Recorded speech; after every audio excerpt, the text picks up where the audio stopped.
जय हिंद। मैं नाम सुष्मिता ओझा, क्रैक पीसेस में मैं आपका स्वागत करती हूँ। आज हम लोग पुष्यभूति वंश और वर्धन वंश देखेंगे, लेकिन इससे पहले हम लोग जान लेते हैं कि पिछले क्लास में हम लोगों ने क्या किया था। पिछले क्लास में हम लोगों ने हुन को देखा था, जो कि गुप्त वंश जब समाप्त हो रहा था उन्होंने आक्रमण किया था। गुप्त उत्तर काल में और भी कई राजा हुए थे जिनके बारे में हम लोग नेक्स्ट क्लास में डिस्कस करेंगे, लेकिन वर्धन वंश जो है वो एक इम्पॉर्टेंट माना जाता है और इसमें बहुत सारे क्वेश्चन भी पूछे जाते हैं क्योंकि और इस वर्धन वंश में सबसे ज़्यादा जो प्रतापी राजा का नाम जो सामने आता है वो था हर्षवर्धन। आज उसके बारे में भी हम लोग देखेंगे, ठीक है। तो चलिए स्टार्ट करते हैं। पुष्यभूति वंश या वर्धन वंश, ये दोनों मतलब नाम से प्रचलित है ये वंश। इसकी स्थापना जो है वो पुष्यभूति ने की थी, ठीक है। गुप्त वंश के पतन के पश्चात पुष्यभूति ने थानेश्वर में एक नवीन राजवंश की स्थापना की थी जिसे पुष्यभूति वंश कहा गया, ठीक है। पुष्यभूति शिव के उपासक थे, यानी वो शिव भगवान को मानते थे। हर्षवर्धन जो कि इस वंश का सबसे प्रतापी शासक था, उसके लेखों से पता चलता है कि और अन्य 4 राजा हुए थे पुष्यभूति के बाद, ठीक है। वो कौन कौन थे? तो नरवर्धन, राज्यवर्धन, आदित्यवर्धन एवं प्रभाकर वर्धन, ठीक है। इन चारों राजा का उल्लेख मिलता है कहाँ पे? तो हर्षवर्धन के लेखों में।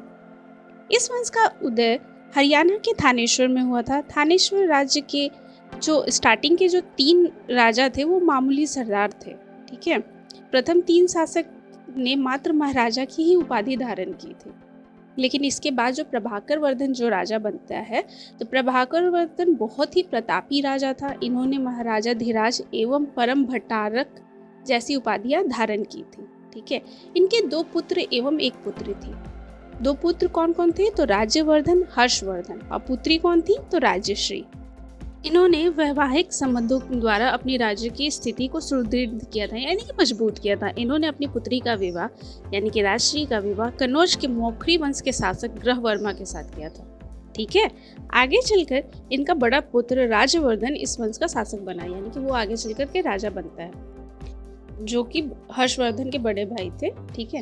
राज्यवर्धन के समय में ही इनकी बहन राजश्री के पति तथा मौखरी वंश के शासक ग्रहवर्मा की जो हत्या कर दी गई थी, ये किन्होंने की थी? तो मालवा नरेश, देवगुप्त और उनका साथ दिया था गौड़ शासक शशांक ने, ठीक है। इन लोगों दोनों ने मिल करके ग्रहवर्मा की हत्या कर दी थी। जब ये इस बात का पता राज्यवर्धन को पता चला, तो ये अपनी बहन को बचाने के लिए मतलब और ग्रहवर्मा का बदला लेने के लिए ये आगे बढ़ता है, लेकिन इसको भी धोखे से मार दिया जाता है। किसके द्वारा? तो शशांक और देवगुप्त के द्वारा राज्यवर्धन की भी हत्या करवा दी जाती है। शशांक वही है जिसने बौद्ध वृक्ष को कटवाया था, ठीक है, ये ध्यान रखिएगा। इन सभी परिस्थितियों यानी कि विपरीत परिस्थिति में हर्षवर्धन शासक बनता है। हर्षवर्धन 606 ईस्वी में शासक बना था। उस वक्त इनकी आयु मात्र 16 वर्ष थी। 16 वर्ष का जो लड़का होता है, आज के समय में हम लोग सोचते हैं कि इंटर में कौन सा सब्जेक्ट लेंगे 10th क्लियर करने के बाद, और 16 वर्ष में इनको राजा बना दिया गया था, मतलब ये राजगद्दी पर बैठ गए थे। 606 ईस्वी में 16 वर्ष की आयु में हर्षवर्धन ने सेनापति सिंहनाथ के कहने पर राजगद्दी पर वो बैठे थे, ठीक है। अगर आपसे क्वेश्चन पूछा जाएगा कि हर्षवर्धन किसके कहने पर राजगद्दी पर बैठे थे, तो सिंहनाथ के कहने पर, क्योंकि इनके पिता तो जीवित थे नहीं। इनकी माता ने भी अपने आप को सती कर लिया था, ठीक है, और इनके बड़े भाई का भी हत्या हो गया था। तो सेनापति जो उस वक्त थे सिंहनाथ, उन्होंने ही कहा था हर्षवर्धन को राजगद्दी पर बैठने के लिए, ठीक है। तो राजगद्दी पर हर्षवर्धन बैठे थे। गद्दी पर बैठने के साथ ही हर्षवर्धन के सामने 2 बड़ी चुनौतियां थी। वो कौन कौन सी थी? पहली तो अपनी बहन को ढूंढना था। राजश्री को ढूंढना भी तो था, आखिर राजश्री कहाँ थी। राजश्री को कैद कर लिया था शशांक ने, ठीक है, ध्यान रखिएगा। तथा अपने भाई का बदला भी लेना था, भाई और बहनों दोनों, ठीक है, की हत्या का बदला भी लेना था। सबसे पहले उसने अपनी बहन को अपने एक बौद्ध भिक्षु मित्र दिवाकर मित्र के साथ मिलकर के मतलब उनकी मदद के साथ अपनी बहन को ढूंढ लिया। उस वक्त उनकी बहन सती होने जा रही थी। इसके पश्चात उसने शशांक से बदला लेने के लिए वो निकला। इसकी खबर लगते ही शशांक वहां से भाग निकला, परंतु हर्ष ने उसे बंगाल में हराया। उसके बाद बंगाल पर अधिपत्य कर लिया, ठीक है। मतलब शशांक को हराने के बाद उसके राज्य को भी किसने ले लिया था? तो हर्षवर्धन ने। इसके बाद हर्षवर्धन ने काफ़ी सारे राज्यों को, छोटे छोटे राज्यों को जीतता गया हर्ष की मतलब विजय अभियान को रोका था, किसने रोका था? तो बादामी के चालुक्य में एक पुलकेशिन द्वितीय नाम के एक शासक थे, मतलब राजा थे। इन्होंने हर्ष को हराया था। कहाँ हराया था? तो नर्मदा नदी के किनारे हराया था। ठीक है, हर्षवर्धन को ध्यान रखिए। आरंभ में हर्षवर्धन की राजधानी थानेश्वर थी, जो कि उनके पिता के समय से ही चली आ रही थी। बाद में उसने जब इतने सारे राज्यों को वो जीत लिया, तो वो थानेश्वर से तो नहीं, क्योंकि थानेश्वर बहुत दूर पड़ता है, इतना बड़ा साम्राज्य कैसे वहां से चला, तो इसलिए उसने बाद में स्थानांतरित कर दिया था। और दूसरी राजधानी उसने कौन सी बनाई थी? तो कन्नौज बनाई थी। ठीक है। हर्षचरित की रचना वान भट्ट ने की थी, जो कि उसके दरबारी कवि थे। हर्षवर्धन स्वयं एक बड़ा साहित्यकार था। हर्षवर्धन ने 3 नाटकों की भी रचना की थी। वो कौन कौन से थे? तो पहला था रत्नावली, दूसरा था नागानंदा और तीसरा था प्रियदर्शिका। ठीक है, 3 बड़े बड़े नाटक ग्रंथ की रचना किसने की थी? तो हर्षवर्धन ने की थी। वह शैव धर्म का उपासक था, मतलब हर्षवर्धन जो है वो शैव धर्म को मानता था। हर्षवर्धन के काल में ही हेनसोंग भारत आया था। मतलब हेनसोंग कौन था? तो चीनी यात्री था। ये भारत क्यों आया था अगर आपसे पूछा जाए तो? नालंदा विश्वविद्यालय में पढ़ने के लिए और बौद्ध ग्रंथों को इकट्ठा यानी जुटाने के लिए हेनसोंग भारत आया था। ठीक है। हेनसोंग को भारत का यात्री भी कहा जाता है। हेनसोंग को सम्राट, मतलब यात्रियों का सम्राट, यात्रियों का राजकुमार या नीति का पंडित या वर्तमान शाक्य मुनि भी कहा जाता है। किसे? हेनसोंग को। ध्यान रखिएगा। हेनसोंग की पुस्तक का क्या नाम था? सीयू की। अगर आपसे पूछा जाए हेनसोंग की पुस्तक हिंदी में, क्योंकि ऑप्शन में कभी कभी सीयू की नहीं दूसरा नाम दे देता है, ऐसे ही इसी वजह से हिंदी जो मतलब विद्यार्थी हैं उन लोग का सही नहीं हो पाता है। तो ध्यान रखिएगा कि ऑप्शन में अगर सीयू की दिया हुआ है तो सीयू की पे टिक मारिएगा। अगर सीयू की नहीं दिया हुआ है तो हेनसोंग की पुस्तक का नाम था पश्चात संसार के लेख। ठीक है, ये नाम ध्यान रखिएगा, क्योंकि सीयूकी को हिंदी में पश्चात संसार के लेख कहा जाता है।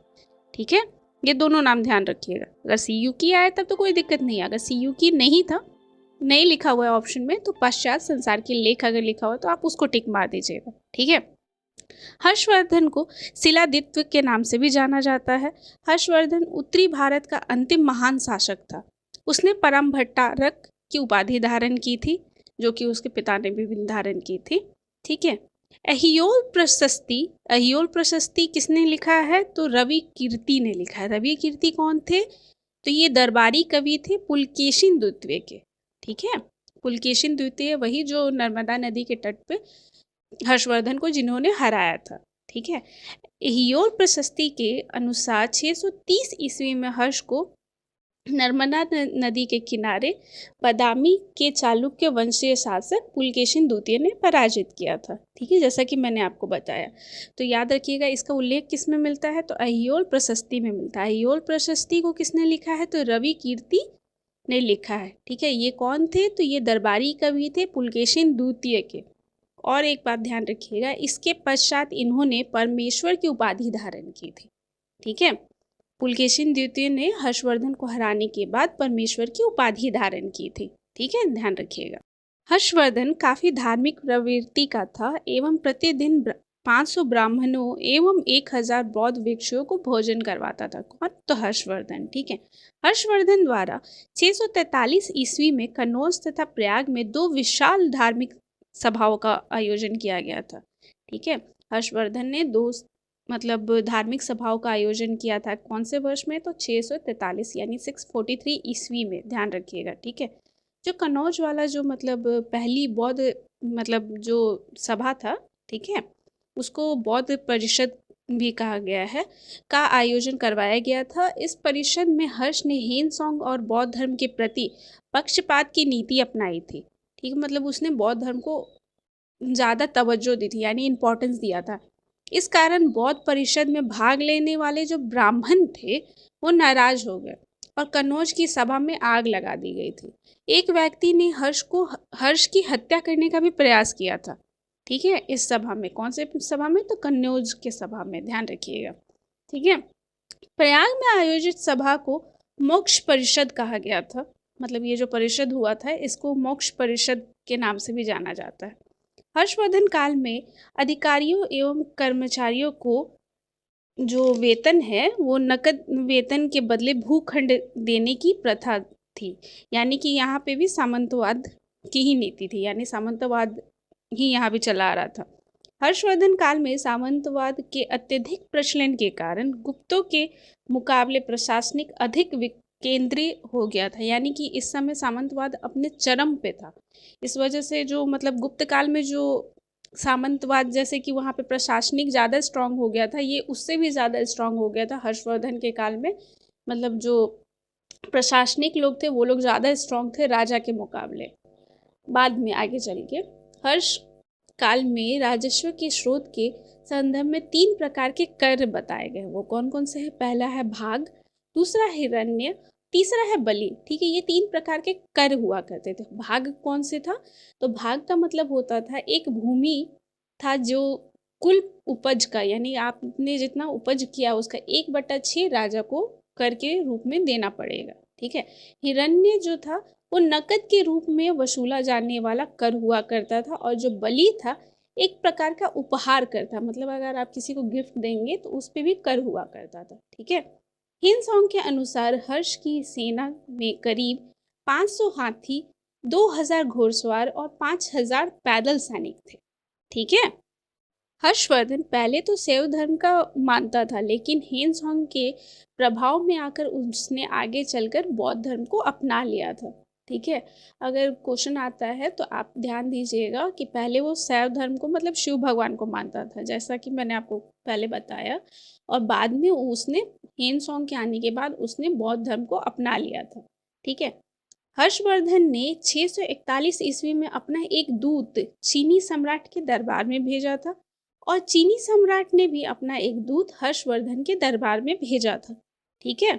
और हर्षवर्धन की जो मृत्यु है वो 647 ईस्वी में हो गई थी। मतलब 647 ईस्वी में इनकी मृत्यु हो गई थी, और यहाँ पे वर्धन वंश समाप्त होता है। अब हम लोग नेक्स्ट क्लास में जो गुप्त उत्तर काल है वो हम लोग देखेंगे, जिसमें कि मौखरी वंश, मैत्रक वंश, वाकटिक वंश और अन्य जितने भी वंश थे उन लोगों के बारे में राजा को जानेंगे, और उस वक्त का शासन प्रणाली क्या था वो हम लोग नेक्स्ट क्लास में देखेंगे। ठीक है। लेकिन अगर आपको मेरा वीडियो अच्छा लगता है तो लाइक कीजिए, सब्सक्राइब कीजिए और मुझे सपोर्ट कीजिए। आप लोग जिन्होंने भी मुझे सपोर्ट किया है उसके लिए थैंक यू सो मच। मिलते हैं नेक्स्ट क्लास में।